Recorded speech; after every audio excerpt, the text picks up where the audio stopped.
बाल केशव ठाकरे, जिन्हें बाला साहब ठाकरे भी कहा जाता है, मुंबई का शेर व हिंदू हृदय सम्राट भी कहा जाता है, जो हिंसा की धमकी देकर पूरे राज्य को बंद करा सकता था। जब बंबई पर गुजरातियों व दक्षिण भारतीयों का कब्जा होने लगा, तब बाला साहब ठाकरे ने दक्षिण भारतीयों के खिलाफ नारा दिया, लुंगी हटाओ पोंगी बजाओ। वह बिहार के लोगों को गोबर का कीड़ा कहा था और आगे कहा था कि एक बिहारी 100 बीमारी। साथ ही यह भी आरोप लगाया कि बिहार में भ्रष्टाचार की गंगा बहती है, इसी वजह से गंगा मैली हो गई है। वहाँ गरीबी, भूखमरी, बेरोजगारी और जातिवाद के साथ अराजक स्थिति है। बाला साहब ठाकरे किसी को भी खुलेआम धमकी देते थे और ऐसा कहा जाता था कि उनके कहे गए शब्द ही कानून होते थे। बाल ठाकरे ने ना तो कभी चुनाव लड़ा और ना ही कोई पद पर थे, फिर भी सरकारें इनके इशारे पर चलती थी। रिमोट कंट्रोल इन्हीं के हाथ में रहता था। फिल्म उद्योग पर भी इनका दबदबा ऐसा था कि इनके मर्जी के बिना फिल्में नहीं रिलीज हो पाती थी।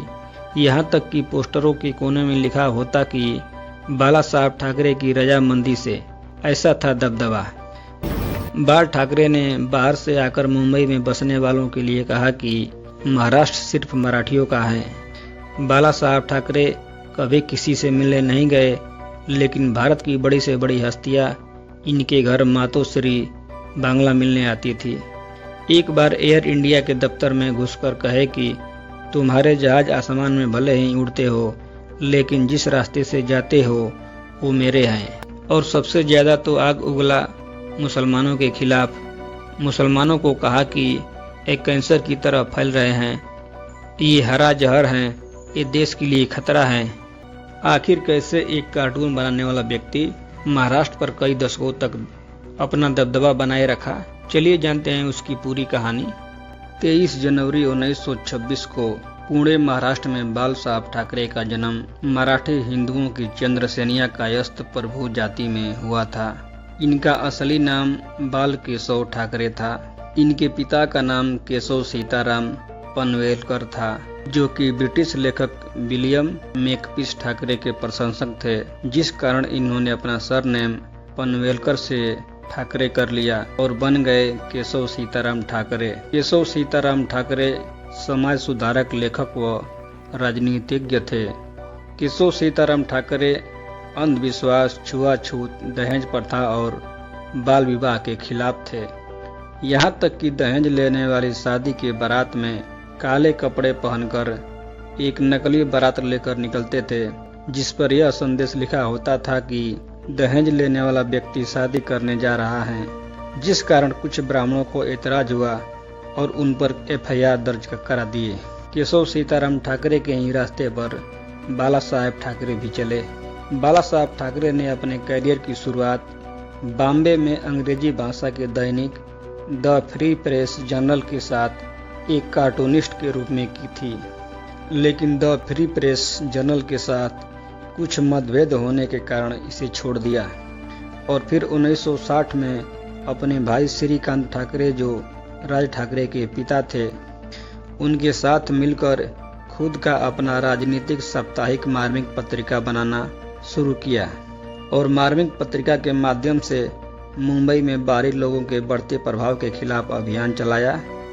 जब 1960 के दशक में मुंबई में बड़े कारोबार पर गुजरातियों व छोटे कारोबार पर दक्षिण भारतीयों व मुस्लिमों का कब्जा था, यानी मराठियों के लिए कुछ भी नहीं था, तो इस मार्मिक कार्टून के माध्यम से सरकार की नीतियों का मजाक उड़ाते थे और बेरोजगारी, आव्रजन सहित मराठी श्रमिकों की छटनी व मराठी भाषी मानुष लोगों का मुद्दा उठाया और मुंबई बसने वालों पर कटाक्ष किया कि महाराष्ट्र सिर्फ मराठियों का है। और इस मार्मिक की सफलता के बाद 1966 में बाल ठाकरे ने शिवसेना, जिसे शिवाजी की सेना कहा गया, इसका गठन किया गया और मराठी लोगों का मुद्दा जोरदार तरीकों से उठाया और कहा कि दक्षिण भारतीय जैसे तमिलनाडु, कर्नाटक आदि के लोग मराठियों की नौकरियां छीन रहे हैं और मराठी बोलने वाले लोगों को स्थानीय नौकरियों में छूट दी जाए। इस मुद्दे को मराठियों ने हाथों हाथ लिया और फिर जमीनी स्तर पर शिवसेना को मजबूत करने के लिए हिंसा का सहारा लेना शुरू किया और दक्षिण भारतीयों के लिए नारा दिया, लुंगी हटाओ पुंगी बजाओ। साथ ही दक्षिण भारतीयों को अपमानजनक रूप से यंडू गंडू नाम से संबोधित करते थे और फिर धीरे धीरे दक्षिण भारतीय व्यवसाय संपत्तियों के अलावा राजनीतिक विरोधी, मीडिया कर्मी व मुंबई में रह रहे बाहरी लोगों को निशाना बनाना शुरू किया और मुंबई के हर इलाके से दबंग स्थानीय युवा शिवसेना पार्टी में जुड़ते गए और गॉड फादर की तरह सारे झगड़े बाला साहब ठाकरे सुलझाने लगे।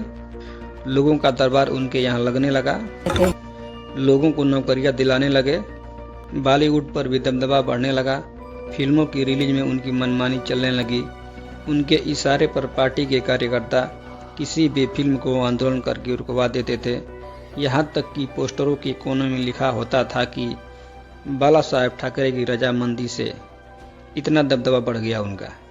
ये उस समय की बात है जब मुंबई में दाऊद इब्राहिम अंडरवर्ल्ड डॉन के दहशत से फिल्मी हस्तियों को बाला साहब ने बचाया था। दाऊद के खौफ से फिल्म उद्योग का काम रुक रहा था। ऐसे में बाला साहब ठाकरे ही संरक्षक बने। दाऊद इब्राहिम को पुलिस से नहीं बल्कि बाला साहब ठाकरे से डर था। हमारे हक की लड़ाई है, हम अपना अधिकार लेकर रहेंगे। एक बार तो एयर इंडिया के दफ्तर में घुस गए और कहते हैं कि तुम्हारे जहाज भले ही आसमान में उड़ते हो, लेकिन जिस रास्ते से जाते हो वो रास्ते मेरे हैं। बाल ठाकरे ने अपनी विचारधारा को लोगों तक पहुंचाने के लिए 1989 में सामना नामक अखबार शुरू किया, जिसका मकसद था बिहार व यूपी से आने वाले लोगों को मराठियों के लिए खतरा बताया और उनके साथ सहयोग न करने की अपील की। बाल ठाकरे 1980-90 के दशक में तेजी से उभरे क्योंकि उस समय हिंदुत्व का मुद्दा सिर चढ़कर बोल रहा था और ठाकरे कट्टर हिंदुत्व समर्थक थे। और फिर बाल ठाकरे ने दक्षिण भारतीय वोटरों को लुभाने के लिए हिंदुत्व का दामन थाम लिया और फिर राम मंदिर व हिंदुत्व का मुद्दा उठाया तो शिवसेना महाराष्ट्र के साथ साथ भारत ही नहीं बल्कि पाकिस्तान में भी ठाकरे का नाम गूंजने लगा। बाल ठाकरे कांग्रेस विरोधी होकर भी 1975 में आपातकाल इंदिरा गांधी का समर्थन किया था। एक बार तो भारत पाकिस्तान क्रिकेट मैच का विरोध करने के कारण मुंबई के वानखेड़े स्टेडियम क्रिकेट पिच को ही उनके सैनिकों ने उखाड़ दिया। बाला साहब ठाकरे ने मुसलमानों के खिलाफ भी जमकर जहर उगला है। 1992 में बाबरी मस्जिद गिराई गई तो कोई जिम्मेदारी नहीं ले रहा था, ना तो बीजेपी और ना ही आरएसएस। तो बाल ठाकरे ही थे जो खुलकर कह गए कि शिव सैनिकों ने ही इसे गिराया है, जो कि मुझे गर्व है। इसी कारण लोगों के बीच बाल ठाकरे की उपलब्धि बढ़ने लगी। बाबरी मस्जिद गिरने के बाद 1992-93 में मुंबई में बहुत बड़े हिंदू मुस्लिम दंगे होते हैं। तो इस 1993 दंगे के बाद एक इंटरव्यू में उन्होंने कहा कि क्या करें, और जब बम फटते हैं उसके बाद में जो राइट होते हैं उसमें शिवसेना का हाथ रहता है, हाथ में पांव रहता है। बाल ठाकरे हिटलर के प्रशंसक थे और उन्होंने कहा था कि उसके और मेरे बीच कई चीजें समान हैं और आगे कहा कि मुसलमानों के साथ वैसा ही व्यवहार किया जाए जैसा नाजी जर्मनी में यहूदियों के साथ किया था। उसके पास क्या जादू था, वह एक चमत्कार था। वह एक अच्छा वक्ता था। उन्हें पसंद और ये केवल 1990 के दशक में, क्योंकि उसके पास पूरे देश की भीड़ को अपने साथ ले जाने की शक्ति थी। माना कि यहूदियों की हत्या करना गलत थी, लेकिन उसके पास अच्छे व बुरे दोनों गुण थे। बाला साहब ठाकरे नाथूराम गोडसे समर्थक भी थे। मुसलमानों के लिए और आगे कहे थे कि मुसलमान कैंसर की तरह फैल रहे हैं और उनका कैंसर की तरह ही ऑपरेशन किया जाना चाहिए और देश को मुसलमानों से बचाया जाना चाहिए और पुलिस को उनका समर्थन करना चाहिए जिस प्रकार पंजाब पुलिस ने खालिस्तानियों के प्रति सहानुभूति रखी थी। यही वह समय था जब शिवसेना की राष्ट्रीय पहचान बनी। 1993 में पूरे देश में अपनी राजनीति को बढ़ाने के लिए हिंदी भाषी में दैनिक दोपहर सामना नाम का अखबार शुरू किया और उत्तर भारतीय जैसे यूपी बिहार के लोगों का सम्मेलन बुलाना शुरू किया। और फिर 1995 में शिवसेना बीजेपी के साथ मिलकर राज्य में सरकार बनाती है और बाल ठाकरे अपने सबसे करीबी नेता को मुख्यमंत्री बनाते हैं और सत्ता की चाबी रिमोट कंट्रोल अपने पास रख ली, जबकि अपने खुद कोई पद नहीं लिया। 28 जुलाई 1999 को धर्म के नाम पर वोट मांगने के कारण बाला साहेब ठाकरे को 6 वर्ष के लिए वोट देने पर प्रतिबंध लगा दिया गया था। बाला साहब ठाकरे का उत्तराधिकारी राज ठाकरे को माना जाता था, क्योंकि राज ठाकरे का स्वभाव एकदम बाल ठाकरे जैसा था, बोलने का, बातचीत करने का, उठने बैठने का। लेकिन बाला साहब ठाकरे ने अपना उत्तराधिकारी पुत्र मोह में आकर उद्धव ठाकरे को बना दिया, जिस कारण राज ठाकरे नाराज होकर अपनी खुद की पार्टी महाराष्ट्र नवनिर्माण सेना बना ली। बाला साहब ठाकरे हर साल दशहरे के दिन शिवाजी पार्क में अपना भाषण देने अपने समर्थकों के बीच आते थे। बाला साहब ठाकरे एक अच्छे वक्ता थे और अपनी बातों से लोगों को आकर्षित करते थे। 2007 में एक रैली को संबोधन करने के दौरान मुसलमानों को हरा जहर तक कह दिया। 2008 में रेलवे की परीक्षा देने गए बिहार व यूपी के लड़कों के साथ मारपीट किया गया व आंदोलन किया उनके सैनिकों ने। महाराष्ट्र के बाहर शिवसेना का विस्तार नहीं हो पाया जैसा बाला साहब चाहते थे, क्योंकि स्थानीय नेता बढ़िया नहीं मिला। वह ठाकरे भी कभी पार्टी का विस्तार करने के उद्देश्य से बाहर नहीं गए, सुरक्षा कारणों की वजह से। और लगभग 46 वर्ष तक सार्वजनिक जीवन जीने के बाद 86 साल की उम्र में 17 नवंबर 2012 को बाला साहब ठाकरे का निधन हार्ट अटैक से हो जाता है और इसकी खबर सुनकर पूरे मुंबई में सन्नाटा पसर जाता है।